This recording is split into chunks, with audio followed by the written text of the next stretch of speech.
এই সেই বিখ্যাত সাতকালের চায়ের দোকান নীলকণ্ঠ টি কেবিন। এবং আমার মনে হয় যে যারা হোপ শ্রীমঙ্গলে এসেছেন তারা এই চায়ের দোকানটি চিনেন না এমন লোক খুবই কম আছে। অনেক বড় একটা স্পেস এবং মানুষের আনাগোনা রয়েছে। বিশেষ করে দিনের বেলা অনেক বেশি মানুষের সমাগম হয় এখানে এবং সেটিংটা কিন্তু খুব সুন্দর। এটা হচ্ছে তাদের মেন বিল্ডিং, এটাই হচ্ছে চায়ের দোকান।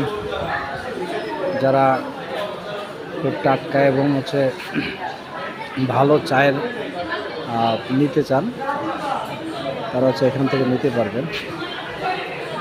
এখানে আছে হলো মণিপুরি হ্যান্ডিক্রাফট।